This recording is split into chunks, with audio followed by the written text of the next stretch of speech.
Hello আসসালামু আলাইকুম, কি অবস্থা সবার? Welcome back to my another daily blog. মন যাচ্ছে সবার দিনকাল, আই হোপ সবার দিনকাল অনেক বেশি ভালো যাচ্ছে। এভরিডের মতো আজকেও চলে আসলাম তোমাদের সাথে নতুন একটা ব্লগ নিয়ে। আই নো এভরিডে তোমরা আমার সেম রুটিন দেখতে দেখতে একদমই বিরক্ত হয়ে যাচ্ছ, বাট প্লিজ তোমরা কেউ বিরক্ত হয়েও না। আমার সাথে যখন যেটা হচ্ছে আমি ওইভাবেই তোমাদের সাথে শেয়ার করতেছি। আজকে সকালে ইচ্ছে করতেছিল একটু ব্রেড টোস্ট খাবো, সো একটু ব্রেড টোস্ট বানায় নিচ্ছিলাম। আজকের ব্রেড টোস্টটা একদম চিনি ছাড়া বানাচ্ছিলাম, জানি না খেতে কেমন হবে। ওর হাজবেন্ডের খাবারটা প্যাক করে দিচ্ছিলাম। আজকে আম্মুই সবকিছু রান্না করে ফেলছিল দুপুরের, সো ওইটাই দিয়ে দিচ্ছিলাম তাকে। নর্মালি দেখা যায় আমরা যে খাবারগুলা খাই ওগুলা সে একদমই খেতে চায় না, দ্যাটস ওয়াই তার জন্য এক্সট্রা রান্না করতে হয় আমাকে। এগুলা সব শেষ করে দেন একটু চা বানায় নিচ্ছিলাম।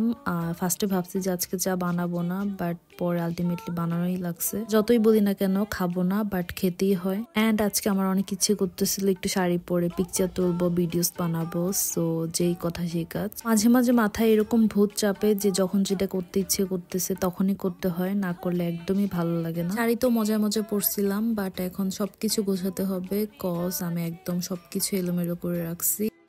অনেকক্ষণ শাড়ি পরে ভিডিও পিকচার নেওয়ার পর এগুলা দেখতেছিলাম ছবিগুলো যে কেমন হয়েছে, দেন একটু চকলেট খেয়ে নিচ্ছিলাম। আর আজকে অনেকদিন পর একটু চকলেট খাচ্ছিলাম। এখন আর আগের মতো চকলেট একদমই খাওয়া হয় না। আমি একটা সময় দেখা যেত সবসময় চকলেট খেতেই থাকতাম, এমন কোনো দিন নাই যে চকলেট না খেতাম। এরপর দেখতেছি যে সময় যাচ্ছে না, এভরিডে তো বিকেলে একটু ঘুমানোর ট্রাই করি। আর এখন এমন একটা অভ্যাস হয়ে গেছে যে না ঘুমালে একটু শুয়ে থাকা লাগে, না হলে অনেক বেশি বিরক্ত লাগে। ভাবলাম যে বসে না থেকে অনেক সময় আসছে হাতে, তো একটু ঘুমাই তাহলে ভালো লাগবে। পরে সবকিছু বাদ দিয়ে ঘুমের প্রিপারেশন নিচ্ছিলাম, আর অনেক বড় একটা ঘুম দিছি, দেখি একদম সন্ধ্যা হয়ে গেছে। ঘুম থেকে ওঠার পরে অনেক বেশি ক্ষুধা লাগতেছিল, পরে ভাবলাম যে কিছু একটা বানানো যাক। আম্মুকে যখন জিজ্ঞেস করলাম যে সন্ধ্যা নাস্তায় কি খাবেন, আম্মু বলতেছিল যে সবজি দিয়ে নুডলস খাবে। আর আজকে বাসায় দেখলাম যে অনেক ধরনের সবজি ছিল, তো ভাবলাম যে নুডলসটাই বানাই। আমি বলছিলাম না শীতের সিজন আসলে আমি অনেক বেশি নুডলস খেয়ে থাকি সবজি দিয়ে। আমাদের বাসাতেও আমি খেতাম, আর এখন শ্বশুর বাসায় এসেও খাচ্ছি। চলে এইভাবে রান্না করলে নুডলসটা খেতে অনেক বেশি মজা লাগে, তো তোমরা এটা ট্রাই করতে পারো।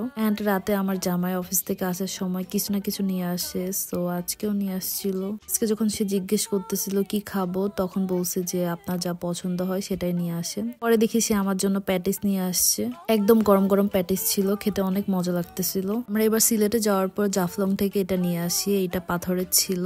কেউ চাইলে যেটা মন চায় সেটা লিখে আনা যেত, বাট আমার কাছে এটাই ভালো লাগতেছিল, দেন আমি এটাই নিয়ে আসি আমাদের জন্য।